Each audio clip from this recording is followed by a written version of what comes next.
There was a period in my life when I truly believed that love had its own silent rhythm, a unique language that didn't need to be spoken aloud. A simple look, the brush of a hand, the peaceful ease of being near someone and feeling like you belonged. That, to me, was love. I thought Lenora and I were fluent in that unspoken language. But I had misunderstood. Because silence, as I later learned, doesn't always mean connection. Sometimes it's a signal, a quiet alarm. And the night I finally saw the truth for what it was, everything made sense. Her silence had been saying more than I ever realized. That evening started like so many before. I was getting home late, worn out from work, but satisfied in the way routines can bring comfort. I was looking forward to the small things that grounded me. A steaming shower, a quiet meal, maybe a movie night with her resting against me. I never saw myself as a complicated man. All I ever wanted was honesty. Just love. But from the moment I stepped through the front door, something felt wrong. The house was swallowed in darkness, except for a soft glow radiating from our bedroom upstairs. It struck me as odd. Lenora being home early was rare. I paused, listening. Nothing. No footsteps. No sounds at all. The stillness was so dense it made my skin prickle. Slowly, I climbed the stairs, an invisible pressure building in my chest. As I reached the threshold of our bedroom, my world cracked wide open. There she was, sitting at the edge of the bed, her face lit by the faint flicker of her phone screen. She hadn't noticed me. Her expression was unfamiliar, distant, detached. Not the face I had kissed goodnight countless times. And then she laughed. A soft, intimate laugh that no longer belonged to me. I could have spoken up, let her know I was there. But something stopped me. My eyes shifted to her phone, where a string of messages was displayed, ones I was never meant to see. Words that had no place in our life together. Words meant for someone else. Last night was amazing. I can still feel you on me. I wish I was waking up next to you instead of him. Say the word, and I'll leave him for good. Anger should have exploded inside me. I should have felt betrayed, furious. I should have stormed into the room demanding answers. But instead, I felt nothing. It was as if every part of me had shut down to protect itself. My heart had chosen numbness over destruction. Quietly, I turned and walked away. No shouting. No desperate questions. No attempts to change what was already broken. I left without packing, without slamming doors. I just stepped out into the night. That evening faded into a blur. No dramatic exit. No echoes of an argument following me. Just the soft thud of my own footsteps as I moved further from everything I had believed in. I didn't even take my car. I simply walked. The cool breeze pressed against me, calming the chaos within. I wandered through the streets we used to walk together. Past the bakery where we got pastries on Sundays. Past the little bookstore where I bought her that poetry book she never even opened. Past the coffee shop where she spilled her drink during our first real date and laughed so hard she made the entire room smile. It was strange how those places still existed exactly as they were, even though our memories in them now felt like relics of a life that belonged to someone else. Eventually, my legs grew heavy and sore, and I realized I had nowhere specific to go. I was just a man moving forward without a destination. I ended up at a cheap motel at the edge of town, the kind that wore its years in peeling paint and flickering neon. The man at the front desk didn't even look up as I handed over my card. Maybe he saw people like me often, men carrying invisible weights, haunted by their own shadows. Inside the small, stale-smelling room, I collapsed onto the firm bed and stared blankly at the ceiling. That's when the numbness began to fade. My mind kept circling back to those messages, her quiet laugh, the way she sat on our bed as if I no longer mattered. It wasn't just what she had done that broke me. It was how easily she had done it.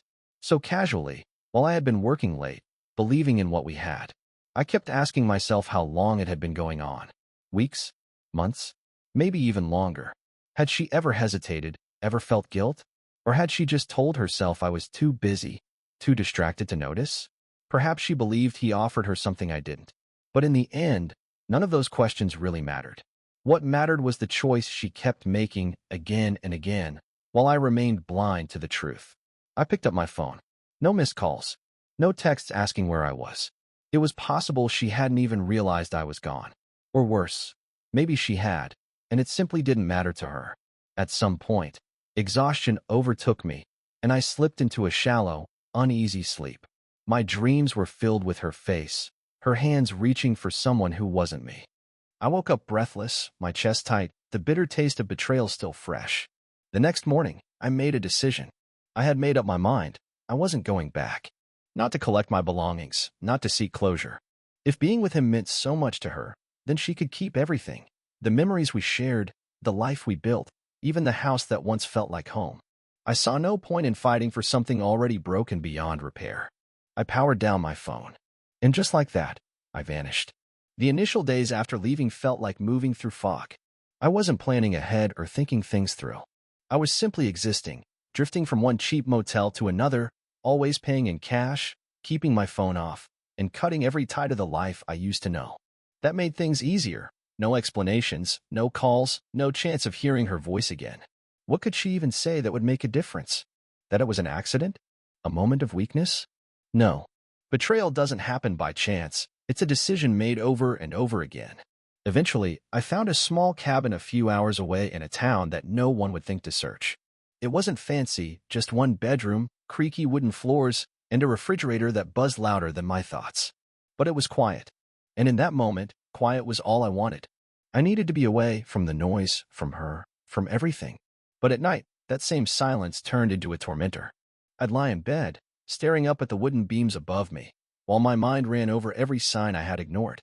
The late nights, the sudden obsession with locking her phone, the subtle but growing distance between us until I felt like a ghost haunting my own home.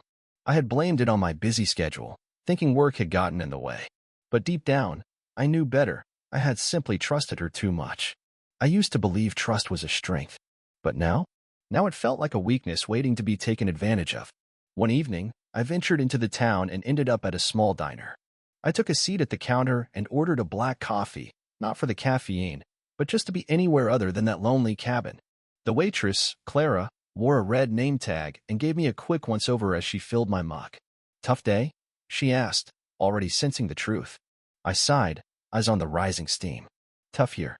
She nodded like she'd seen it before. Maybe she had. Maybe this town was filled with folks trying to outrun something. Without another word, she placed a slice of pie in front of me. "Pie helps," she said simply. I nearly laughed, not because it was amusing, but because it felt absurd that something as simple as pie could patch the kind of hole I had inside me. Still, I took a bite. And for the first time in what felt like forever, I felt something. Not joy or peace, just a moment of stillness in the storm swirling in my head. That became my new routine. Every night, I'd return to the diner, settle into the same spot, and drink the same black coffee. Clara never pried. She just refilled my cup, served me something warm, and occasionally joined me across the table when things were quiet. Our conversation stayed light. She'd talk about the town's quirks, the old man who always sat in the corner booth with the same newspaper, or the local mechanic who could fix any engine but had no clue how to manage his love life. I listened, because listening to her was easier than listening to my own thoughts. Weeks began to slip by. I started repairing things in the cabin, creaky doors, loose tiles, even the humming fridge. Fixing things, as if by doing so, I might piece myself back together. I still kept my phone off, but now and then, I'd find myself staring at it, wondering, had she tried to call? Did she even realize I was gone? One night, curiosity got the better of me. I turned the phone on. Notifications flooded in, dozens of missed calls, unread messages. But none of them were from her. Friends had reached out. Family had noticed I had vanished. Even my boss had messaged. But Lenora? Just one message. "We need to talk." That was all. No apology. No sign of remorse. Just 4 empty words, as though they alone could draw me back. I switched the phone off again. I wasn't ready to hear her voice. Maybe I never would be. Still, her message stuck in my thoughts like a thorn. "We need to talk." 4 words, and yet they echoed louder than anything else. No explanation, no urgency, no true effort to reach me. It felt less like a plea and more like a test, like she was casting a line into the water to see if I'd bite. But I didn't. I couldn't. I slid the phone into the drawer of the nightstand in my little cabin and left it there, untouched. I tried to pretend it wasn't there. Tried to pretend she wasn't, either. But escaping your past isn't that simple. It clings to you, like a shadow that stretches long no matter how far you try to run. To keep my mind busy, I picked up odd work in town. I helped out at a local mechanic shop, fixing cars for a bit of cash under the table. It wasn't about the money. I just needed something to do, something to ground me. The owner, Dale, was an older man with hands stained by grease and a habit of whistling tunes slightly off-key. He didn't ask questions about where I came from or why I needed the work. He simply handed me a wrench and got to work. That silent understanding? I was grateful for it. Nights proved to be the most difficult. The silence became overwhelming, pressing in on all sides, and more often than not, I found myself retreating to the familiar diner. Clara was always there, meeting me with that same knowing look, placing a cup of coffee in front of me without waiting for an order, and never once pushing me to explain why I kept coming back. I appreciated that about her. She seemed to understand that some people needed their solitude respected. Yet, no matter how deeply I buried myself in the comfort of repetition, my thoughts inevitably wandered back to her. To them. The man she had been messaging from the very bed we once shared. Did she truly love him? Had she ever felt anything real for me? Or was I simply convenient until someone more appealing entered her life? I resented the fact that I still cared. That just thinking about it caused my stomach to knot. But the most painful truth of all? No matter how determined I was to erase her from my existence, she would always linger in my memories. Then, just as I was adjusting to a quiet life where I seemed almost invisible, something unexpected happened. It was a Saturday, and I had just stepped out of the garage, wiping grease off my hands, when I noticed a car parked across the street. It didn't fit in. Its sleek, black exterior and expensive tires stood out sharply in a town where old, dented pickup trucks were the norm. At first, I didn't give it much thought. Maybe a traveler passing through or a lost tourist trying to find their way. But then I saw her. Lenora. She stood beside the car, arms folded around herself, completely out of place amid the dust and worn buildings of this town. She hadn't noticed me yet. Her eyes scanned the street like she was searching for a place to begin. My chest tightened instantly. It had been a year, 12 months since I left that house without saying a word. And now, here she was, standing in the one place I never thought she'd come. I could have slipped away quietly, turned on my heel, gone back inside the shop, and let her wander off until she gave up. But something, maybe anger, maybe curiosity, maybe something I couldn't quite name, kept me rooted. And as if she sensed me standing there, her head turned, and her eyes locked onto mine. For a few long seconds, we both stood still. Then, slowly, she began to walk toward me, her steps uncertain. I clenched my fists, preparing myself. Because whatever reason had brought her here, I already knew her words wouldn't be enough. She stopped only a few feet away, though it felt like there was an entire world between us. For a while, neither of us spoke. Lenora looked changed, older, maybe more tired, or perhaps just unfamiliar now. A year apart can do that. It wears away at familiarity until only the raw, undeniable truth is left behind. And what truth remained between us? A broken past and a silence too thick to cut through. Her lips parted like she meant to speak, but nothing came out. She shifted awkwardly, looked down at the ground, and then forced herself to meet my gaze again. "It's been hard finding you," she finally said. I didn't respond. I stood there with my arms crossed, waiting. She had made this trip. Let her speak. She sighed and brushed her hand through her hair. I don't even know where to begin. I nearly laughed, just barely holding it back. Begin? That time had come and gone. We weren't starting over. We were standing in the aftermath of what she had broken. There was no fresh start to be found here.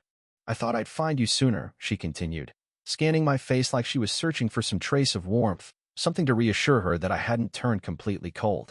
"But you just vanished, Merrick." She said my name like she was the one abandoned, like she was the one blindsided by betrayal. Maybe, in her mind, she had been. Maybe she never believed I'd walk away in silence. Perhaps she expected me to cry, to shout, to beg for explanations. Maybe she thought she'd get to decide how our story ended. But the moment she made her choice, the moment she chose someone else, she lost that right. The silence between us stretched on until I finally spoke. "What do you want, Lenora?" She recoiled slightly. It was the first time I had spoken her name since I left. Strange how a simple name could feel so heavy. She hesitated before lowering her gaze. "I know I don't deserve anything from you," she said quietly. "But I had to come. I had to at least try." Behind me, the diner door creaked open. I didn't need to turn to know it was Clara. She always kept a subtle eye on me, watching over me in her silent way. She didn't speak, but I could feel her unspoken question. "Do you need a way out?" I stayed put. "Not yet." "You had a full year to try," I said, my tone calm and steady. "Why now?" She took a shaky breath, wrapping her arms around herself tightly, like she was trying to hold herself together. "Because I thought you hated me." I thought I had lost you for good. I raised an eyebrow.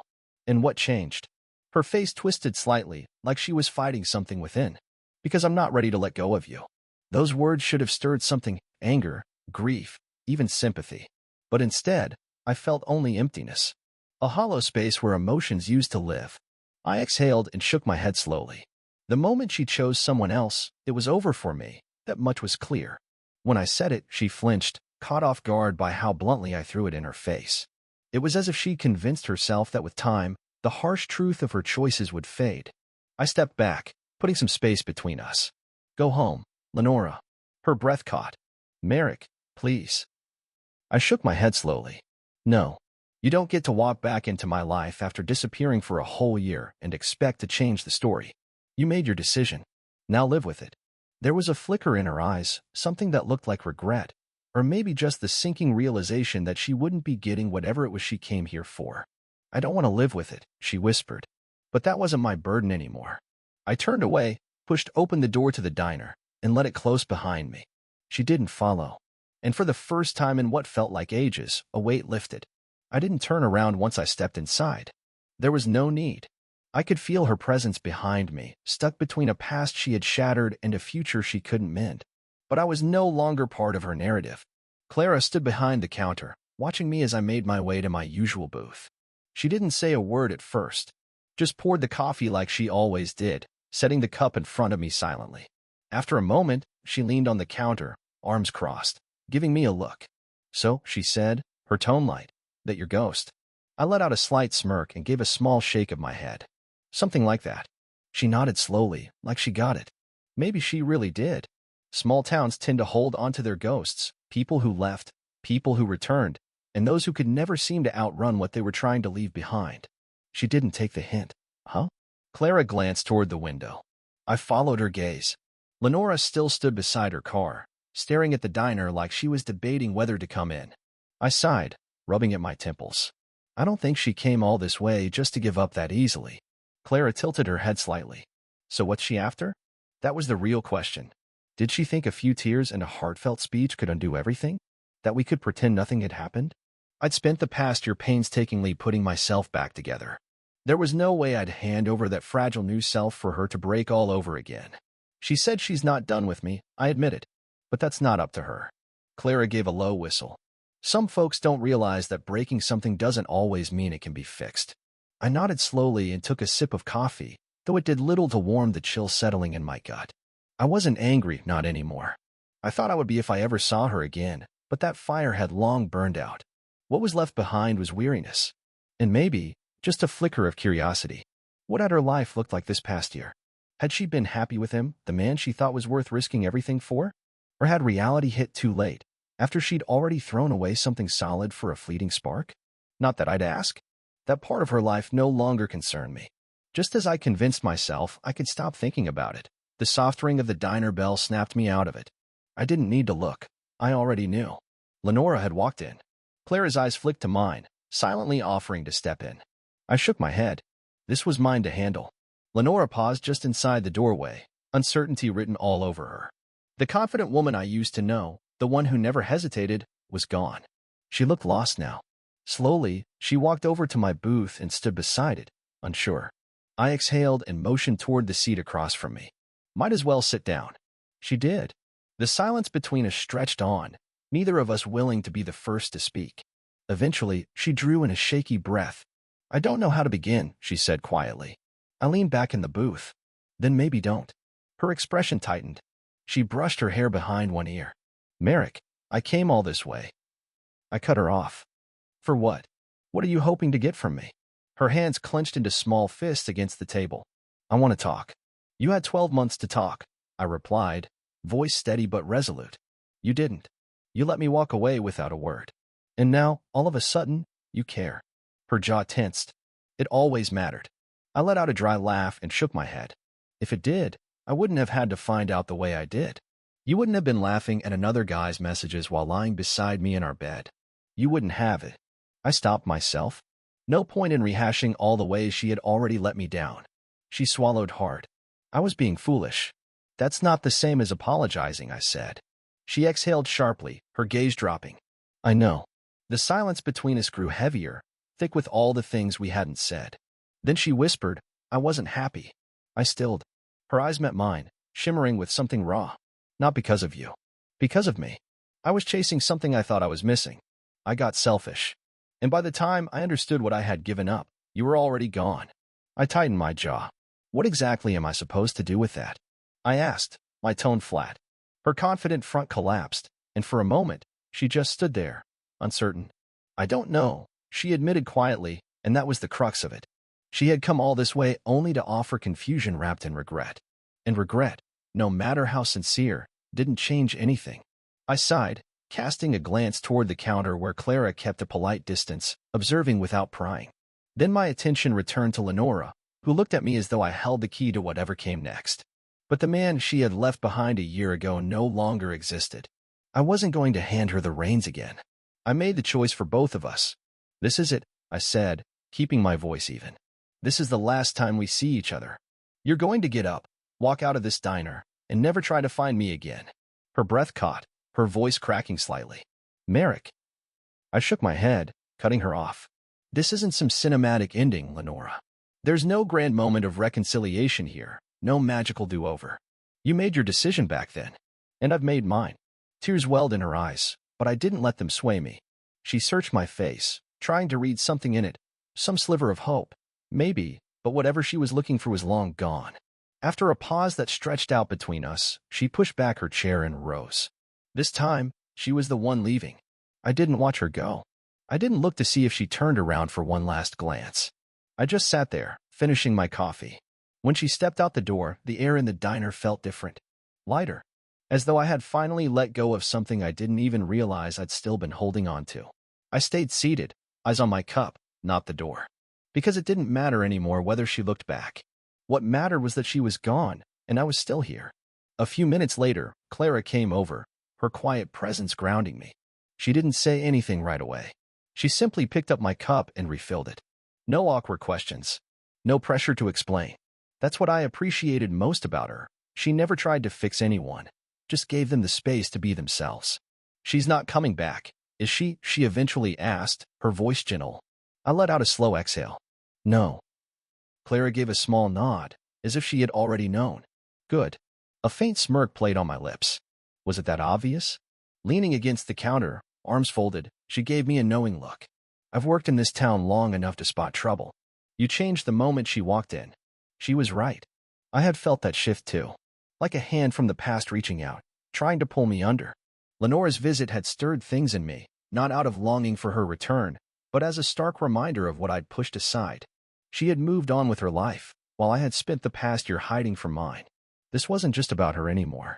It was about the fact that I had let that one moment of betrayal cast a shadow over everything since. I rubbed my jaw, thinking aloud. "You ever get stuck in the past, Clara?" She tilted her head, thoughtful. "I think we all do, in our own ways. Some folks try to outrun it. Some pretend it's buried. And then there are the ones who park themselves in diners, drinking too much coffee, pretending it doesn't hurt." I chuckled, short and dry. "Guilty." She shrugged. "At least you're not the guy crying into his scrambled eggs every morning. That one's got it rough." I laughed, shaking my head. "That's one low bar to clear." With a grin, she replied, "Sometimes that's all you need."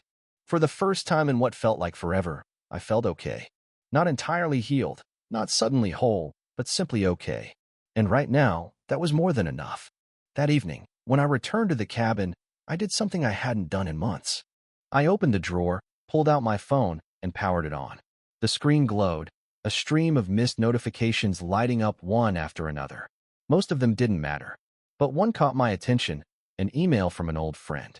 "Still alive, man? Thought you vanished. Call me." I stared at it for a while, the weight of the message settling in. Then, before I could change my mind, I dialed his number. When he picked up, the familiar voice made me smile. "Holy crap, you still exist." "Yeah," I said with a half-laugh. "Barely." There was a brief pause before he chuckled. "So, you done being a ghost?" I looked around the cabin, my supposed safe haven, the place I'd hidden from the world. But it hadn't been living, not really. For the first time, I knew I wanted more. I drew in a deep breath. "Yeah, I think I am." The next morning felt different. Not in some dramatic, life-altering way. It wasn't the kind of shift you see in movies where everything suddenly makes sense. No, it was more subtle than that. Lighter, as if I had finally put something down that had weighed on me for far too long. I stepped outside the cabin, the chill of morning brushing against my skin. The trees swayed gently in the breeze, and the rustle of their leaves filled the quiet space where my thoughts once ran wild. For the first time in a long while, I wasn't consumed by her, or by the past, or by everything I had lost. I wasn't running anymore. The night before, after talking with my old friend, I had sat on the edge of my bed and stared at the suitcase. The same one I had packed a year ago when I first left. It was still there, untouched, as if I had been waiting for a sign, for the right moment to arrive. But now, there was no more reason to wait. The moment had come. I made my way into town one final time, stopping by the familiar diner. Clara was already inside, busily cleaning the counter. When her eyes met mine, her brow lifted in curiosity. "Should I be concerned?" she asked, glancing at the duffel slung over my shoulder. With a slight grin, I slid onto my regular stool. No need. Just finally taking a step forward. Her expression softened into a smile that said she understood all too well. "Well, it's about time," she replied, pouring me a cup of coffee.